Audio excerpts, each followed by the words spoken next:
Amen. Amen. L'urgence du réveil. Asseyez-vous. L'urgence du réveil. Le moment est venu où, bien-aimé dans le Seigneur Jésus, je sais, tu peux te poser toutes les questions. Mais une chose est claire que tu vas retenir. Tu n'as pas encore satisfait le cœur du Seigneur.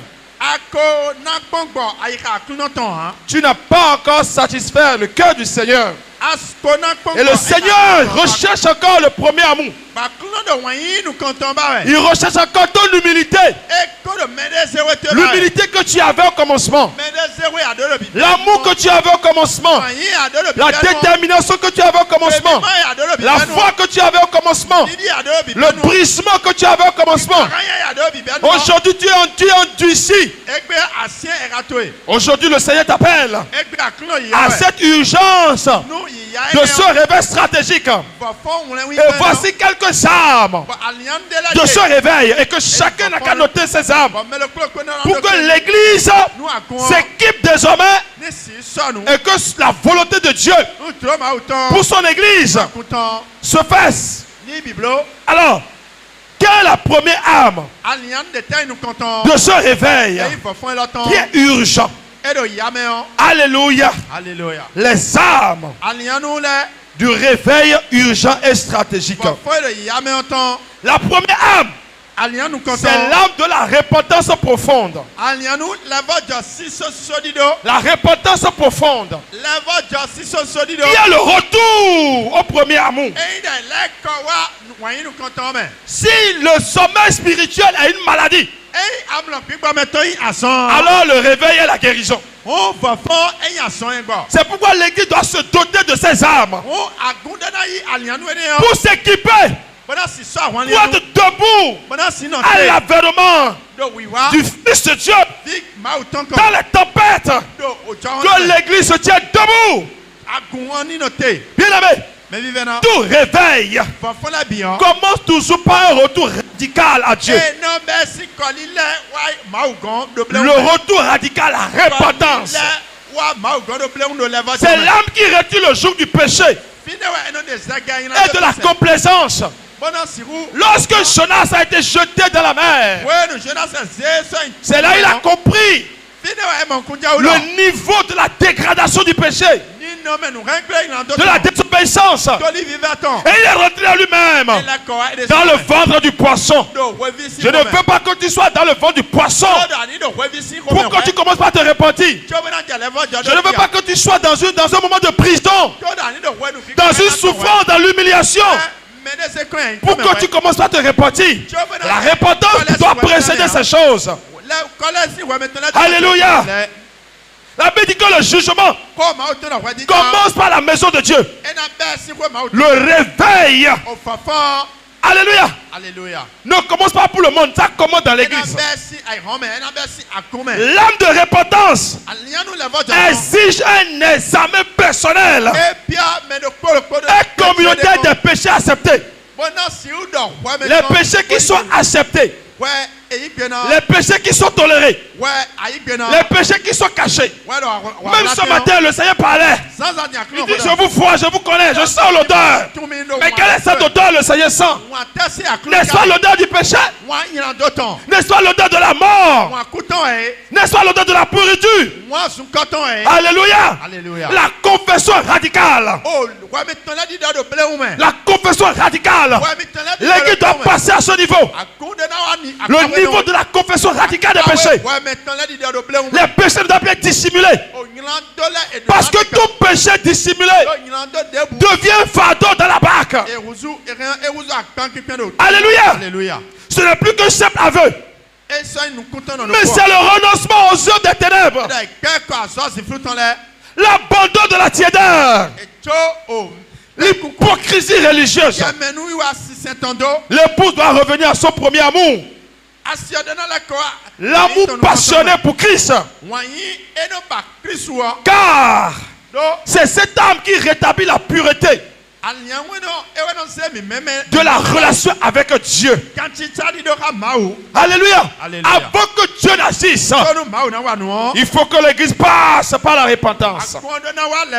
Chacun doit passer par la repentance. La repentance pour chacun. Chacun doit l'examiner. La repentance de Jacques n'est pas la repentance de Jean. La repentance de Pierre n'est pas la repentance d'Emmanuel, non. Chacun doit se réexaminer, chacun doit rentrer en lui-même. Et la parole devient le miroir. Bien aimé, il y a quelque chose que le Seigneur compte toi en ce moment. Il y a quelque chose que le Seigneur compte toi en ce moment. Il faut que tu ouvres les yeux. Fais comme Job. Dis Seigneur, montre-moi ce que je ne vois pas, afin que je ne tombe pas dans l'impiété. La deuxième arme la plus redoutable, c'est l'arme de la prière zélée. L'arme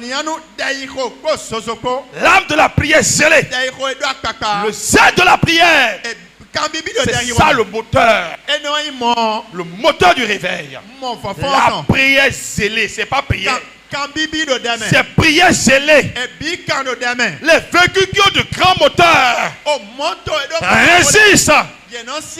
Alléluia. Quelle que soit la distance, les véhicules tiennent à cause du moteur. À cause de la puissance du moteur. Et la puissance du moteur, c'est la prière zélée. Ce n'est pas la prière religieuse. Ce n'est pas les prières circonstancielles. Ce n'est pas les prières lorsqu'on a des moments d'épreuve. Non. Alléluia. Alléluia. Quelles sont les stratégies, les attitudes spécifiques qui baissent le ciel et provoque la visitation de Dieu? Dieu doit revisiter son peuple. La puissance de Dieu doit revisiter son peuple. Doit relever celui qui est couché pour le tenir debout. Alléluia. C'est ça le réveil. Le réveil, c'est pas venir le dimanche à l'église, non. Le réveil, c'est la puissance, c'est la prière. La prière n'est pas un accessoire, bien aimé. C'est la source d'énergie et le champ de bataille. Ce n'est pas le jour du combat que le combattant va s'entraîner. Ce n'est pas le jour du combat que tu vas chercher où est mon gilet, où est mon chaussure, où est mon arme. Non. Une église est préparée et une église toujours qui en bute devant le combat. Alléluia. Regardez, la dernière fois, l'homme de Dieu avait reçu une vision terrible. À la chambre le lundi passé, ceux qui étaient là doivent savoir comment des âmes sont sacrifiées. Qu'est-ce que ça veut dire? Ça veut dire qu'il y a une persécution terrible du monde éternel. Mais où est l'église? Où sont les prières? Où sont les sentinelles? Où sont les veilleurs? Ne voyez-vous pas ces choses? Ne voyez-vous pas l'épée qui menace? Mais que voyez-vous? Vous voyez quoi dans la nuit? Il fait nuit, vous voyez quoi?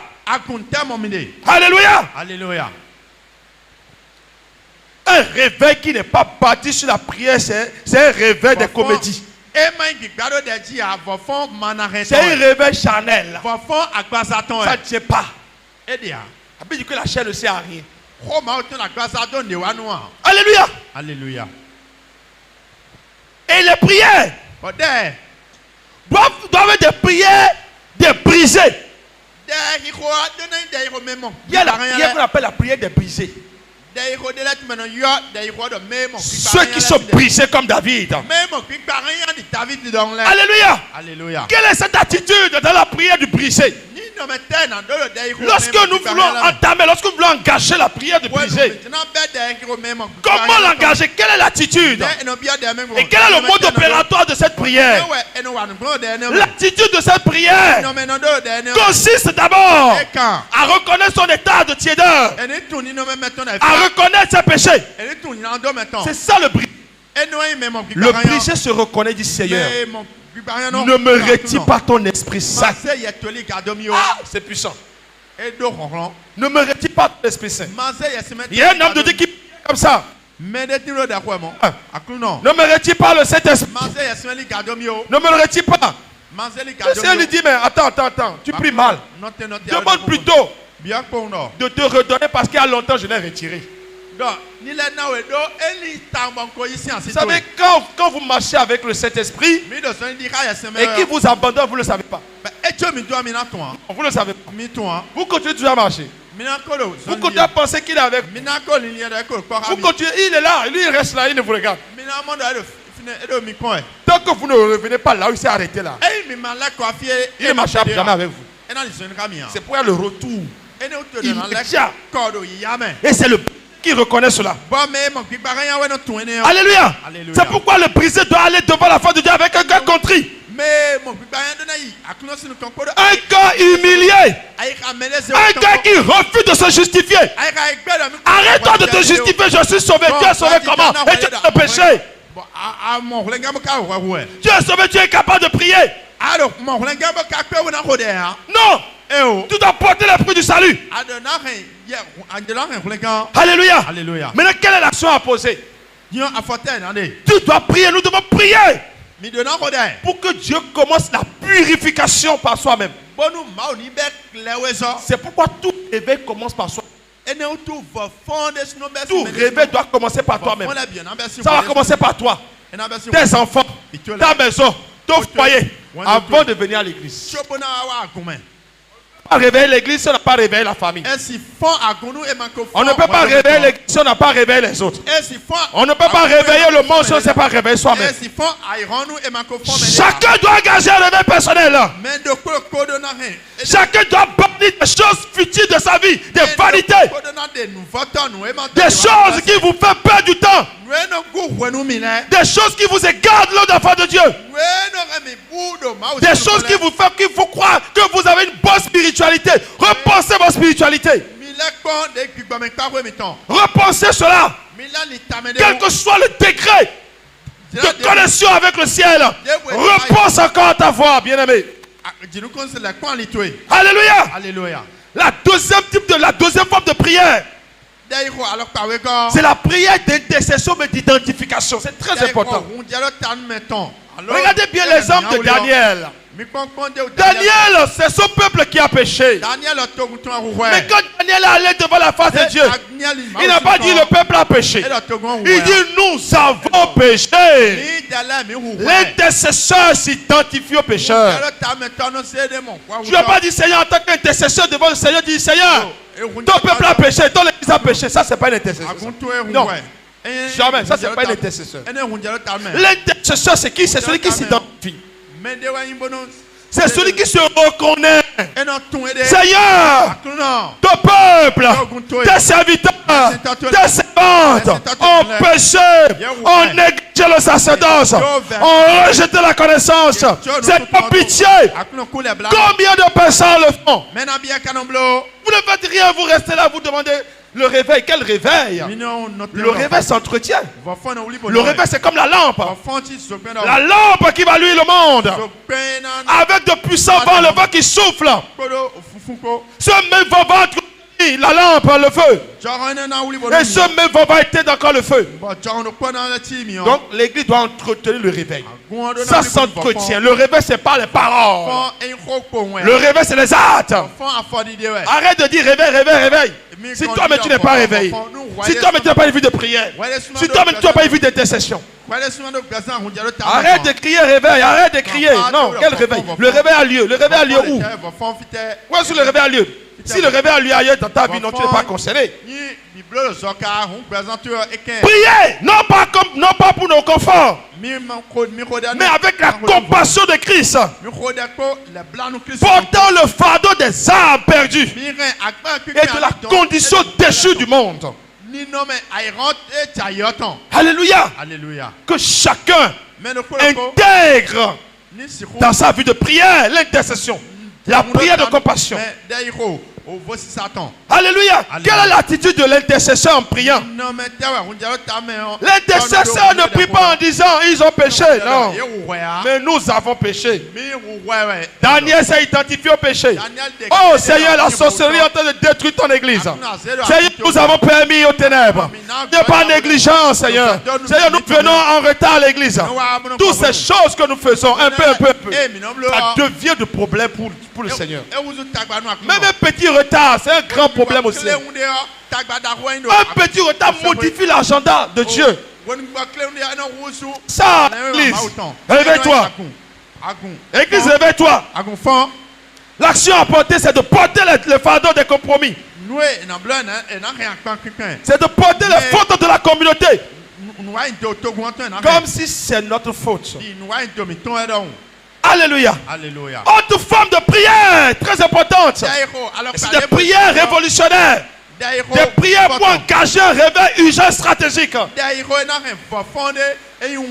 C'est l'âme de la prière d'agonie. Alléluia. On appelle ça la prière d'enfantement. La prière dans la douleur. Le réveil ne vient pas avec des vœux pieux ou des souhaits, non. Mais pas un travail spirituel intense. L'agonie de l'enfanter, l'agonie pour enfanter. Alléluia. Qu'est-ce que tu enfantes dans ta prière? Qu'est-ce que tu enfantes dans ta prière? Comme cette femme en travail souffre, mais elle espère que l'enfant va naître. Et c'est ça la délivrance. Prière d'agonie.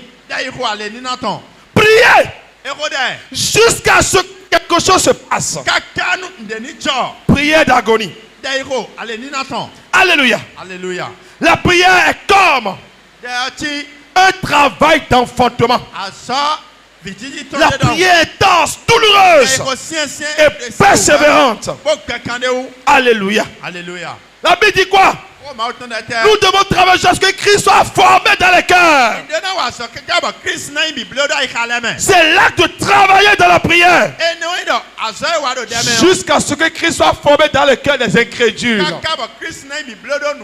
Prière d'agonie. Nous devons refuser le nom du silence.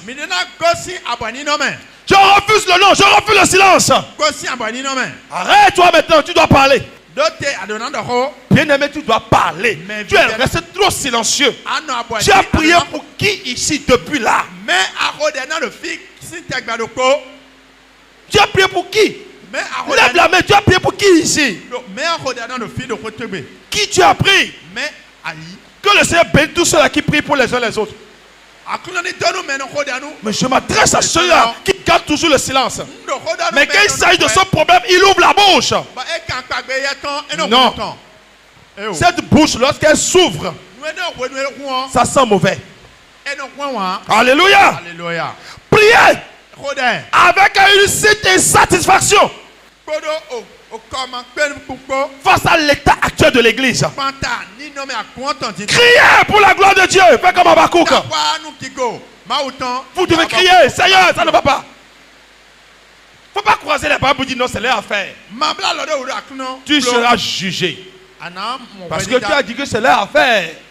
C'est pour eux. C'est pour eux, c'est ce que tu dis. Alléluia. Priez pour que le voile soit ôté des yeux des chrétiens endormis, des incroyants. Nous devons prier, lier tous les esprits de paresse, tous les esprits de séduction, tous les esprits de tiédeur, d'incrédulité qui entravent la puissance du Saint-Esprit. Pendant que le Saint-Esprit se manifeste, des cœurs sont endurcis, des cœurs sont fermés, des cœurs sont dans le doute. Est-ce que c'est le Saint-Esprit? Est-ce que c'est le Saint-Esprit? C'est un blasphème. On doit prier pour déchirer le voile. Des esprits qui viennent pour troubler, pour distraire. On doit les lier, les réprimer. Ils n'ont pas leur place. Église, lève-toi. Tu dois prier. Amen.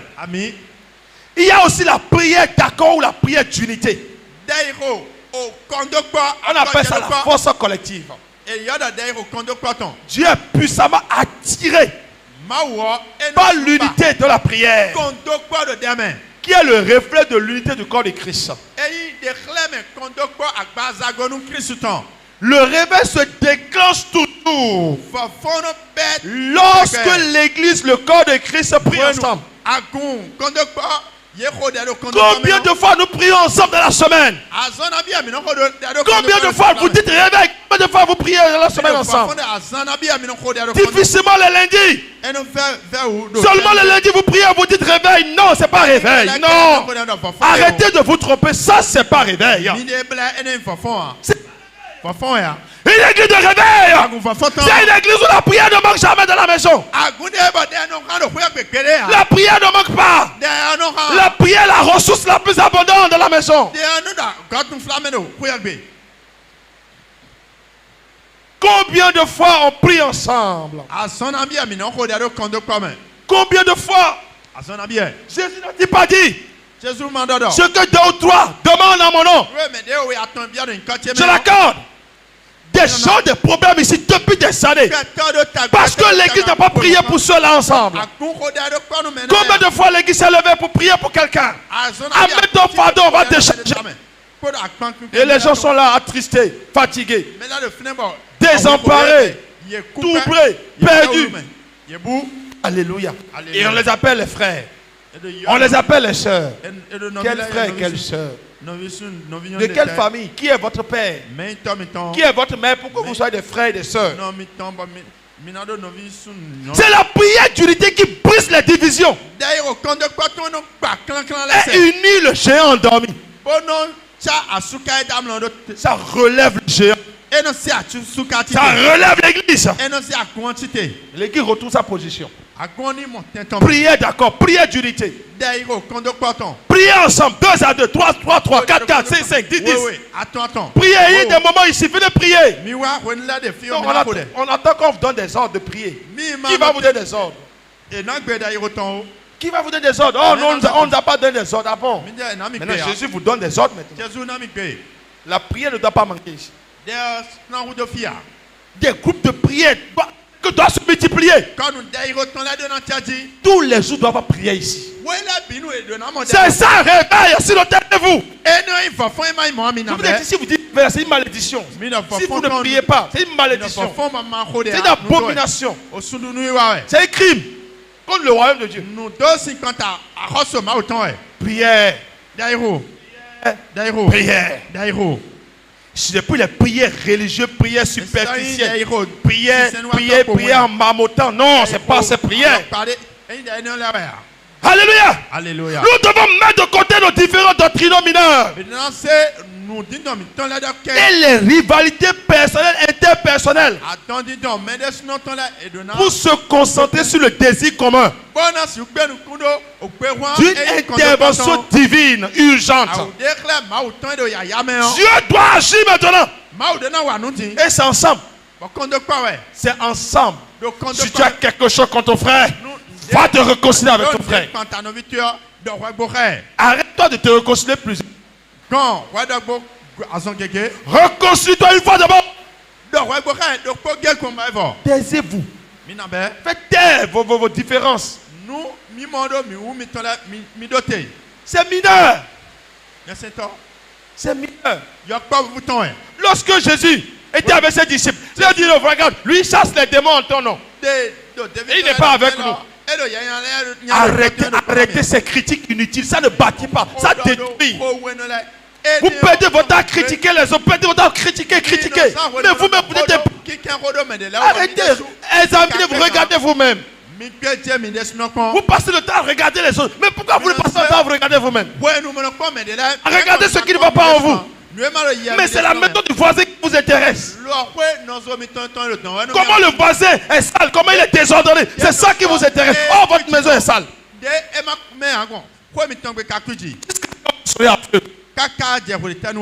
Alléluia. Alléluia. Enlève ce voile et qui vous parle de vous-même. L'unité, c'est la démonstration de l'amour, qui est la preuve que nous sommes les disciples de Jésus. Alléluia. La prière d'accord est une prière parfaite. On prie ensemble. Je garde la main de mon frère et nous gémissons, nous crions ensemble. Seigneur, tu dois... Nous n'allons pas nous taire. C'est ça. C'est ça. Nous voulons voir les miracles dans le temps. Tu n'as pas changé. Tu es le même Seigneur. Où es-tu parti? Tu n'es pas bas. Tu n'as pas voyagé. Seigneur, tu es présent. Manifeste-toi. Alléluia. Alléluia. Nous devons organiser des rassemblements de prière. Alléluia. Alléluia. Des prières tous les jours, prières tous les matins, prières ici, midi prières. On n'est pas fatigué de prière. Non. Le monde doit nous faire croire qu'on est fatigué de prière. C'est ce qu'on appelle réveil. Si vous voulez toujours réveil, c'est ce que vous devez faire. Alléluia. Alléluia. C'est ensemble que les disciples étaient unis. Elle avait dit que la puissance est descendue et la salle a tremblé parce qu'ils priaient ensemble. Ils demandaient la même chose. Comment Dieu ne va pas répondre? Nous avons des exemples. Église, nous devons demander. Nous devons chercher, prier l'effusion du Saint-Esprit. Tous les jours, nous devons réclamer l'effusion du Saint-Esprit. Toujours l'effusion du Saint-Esprit. L'effusion du Saint-Esprit, ce n'est pas un moment si compté, ce n'est pas un moment périodique, non. C'est chaque moment, chaque instant, l'effusion du Saint-Esprit. Le renouvellement de la puissance. Le revêtement de degré de dimension en dimension. C'est ça, Église. Le réveil urgent et stratégique. La prière de la foi et de vision. Ça, c'est une autre forme de prière. La prière de foi et de la vision. C'est la prière qui consiste à saisir les promesses de Dieu. Alléluia. L'intercesseur du réveil ne prie pas seulement pour ce qui est, mais prie pour tout ce que Dieu a promis. Quand Dieu promet, il faut prier pour que ça se manifeste. Vous ne devez pas croiser les bras parce que Dieu a promis. Si vous ne faites rien, Dieu ne pourra rien. Ou bien Dieu ne fera rien. Alléluia. Il y a un homme de Dieu qui dit Dieu ne fera rien si l'homme ne fait rien. Si l'homme ne prie pas, Dieu ne fera rien. Alléluia. C'est ça. Dieu ne va rien faire si l'homme ne parle pas. Notre silence lit les mains de Dieu. Les promesses sont là. Mais notre silence ferme la clé. Alléluia. Ça ferme la clé. Donc, il dit dans Jérémie 1, verset 12, je veille sur ma parole. Dieu, tu nous as promis. Dieu, tu nous as dit, c'est ce que Gédéon lui a dit. D'accord. Alléluia. Nous devons lui rappeler les promesses. Tu as dit ceci, Seigneur. Tu as dit cela, Seigneur. Tu as fait ça, Seigneur. On doit prier. Prier les Écritures. Prier la parole. Prier les sommes. Les prophéties doivent sous nos lèvres. C'est ce qu'on appelle les prières prophétiques. Les prières de la parole. Les prières prophétiques. C'est ce qu'on appelle prières prophétiques. C'est ça.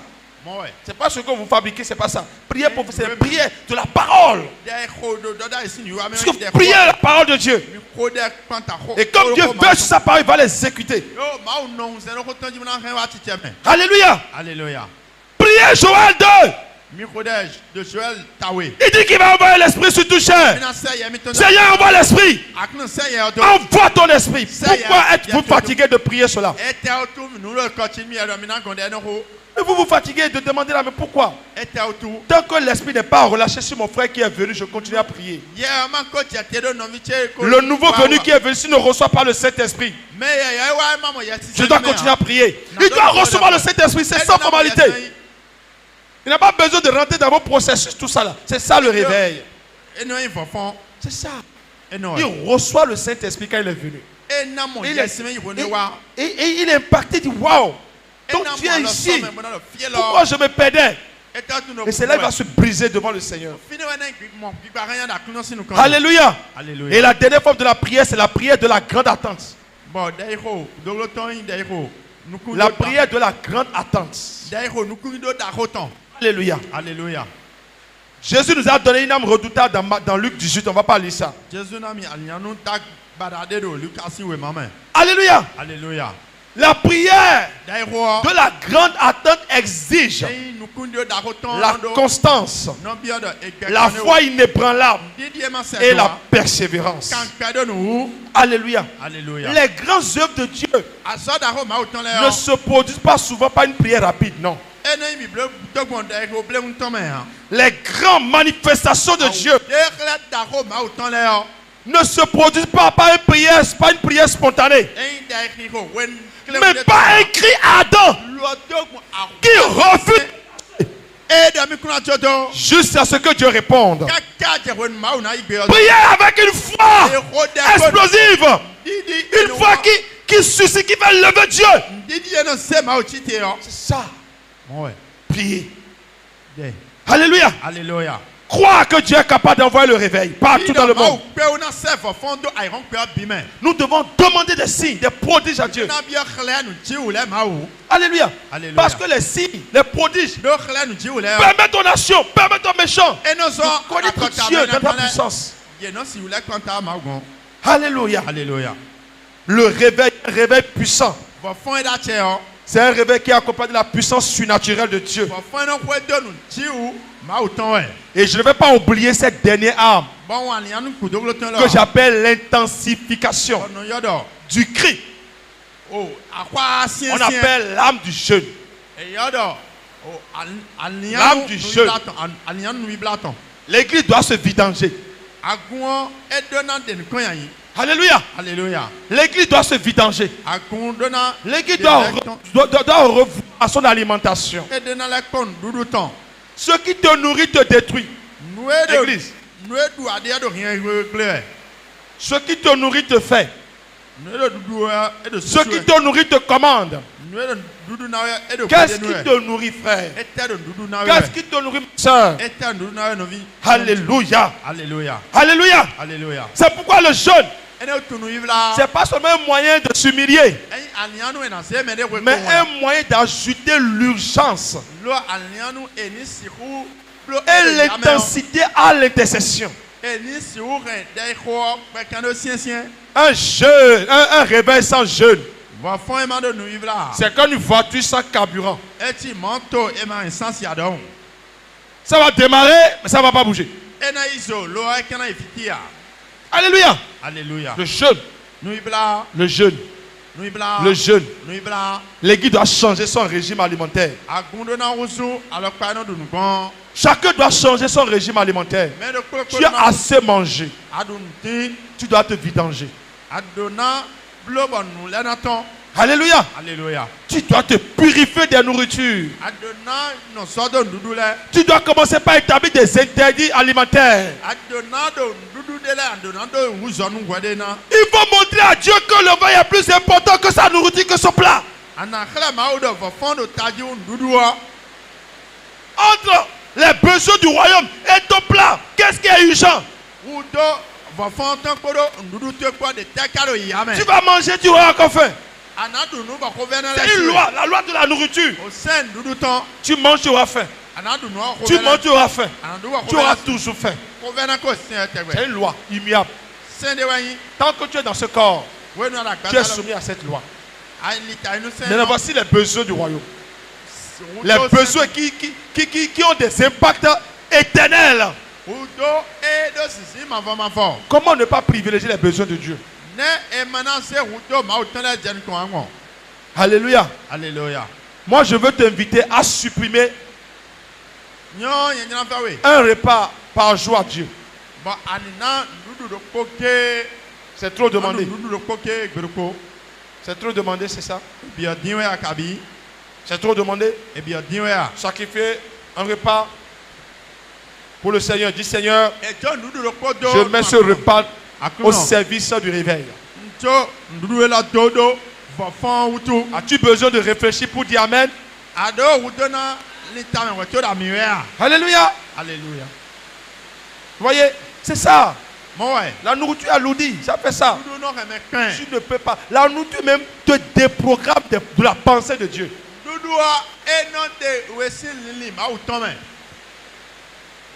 Qu'est-ce que tu n'as pas mangé? Dis-moi, qu'est-ce que tu n'as pas encore mangé? Il y a une nourriture que tu n'as pas encore mangée. Et c'est cette nourriture que Jésus a dit à ses disciples. Moi, j'ai à manger une nourriture que vous ne connaissez pas. Alléluia. Alléluia. La nourriture, c'est de faire l'œuvre de mon Père. Est-ce que tu as fait de faire l'œuvre de ton Père? Alléluia. Alléluia. Bien-aimé dans le Seigneur. Lorsque ces âmes sont maniées avec ferveur, unité. Ce matin, on n'a pas encore d'unité. La pureté. Bien-aimé, nous allons marquer le réveil dans l'histoire. Beaucoup de réveils sont tombés. Et les mêmes causes produisent les mêmes effets. J'ai étudié beaucoup de grands réveils. Et j'ai vu que le point de chute de tous les réveils, c'est la même chose. C'est ça. L'homme remplace Dieu. L'homme remplace Dieu. Les prières sont remplacées par des activités charnelles. Et l'esprit se sent inutile. Qu'est-ce que j'ai à faire encore là puisque vous avez tout remplacé? Je n'ai plus rien chercher au milieu de vous. Le Saint-Esprit s'en va. Alléluia. Alléluia. Bien-aimé dans le Seigneur, l'Église doit se réveiller et doit sortir de la tempête. Nous devons sortir de mauvaises choses et sachant que Jésus revient. L'imminence du retour de Jésus est là. Et qu'en est-il de l'état des âmes dans le monde? Ne nous comportons pas comme l'église de Laodicée. Ne nous comportons pas comme cette église qui pensait qu'elle a tout, que c'est bon. Nous avons des équipements, nous avons tout, nous avons de tout ça, plein partout. C'est pas avoir ça qui intéresse le Seigneur. Mais c'est le cœur, les cœurs des uns des autres. C'est ça qui intéresse le Seigneur, c'est ça qui demeure.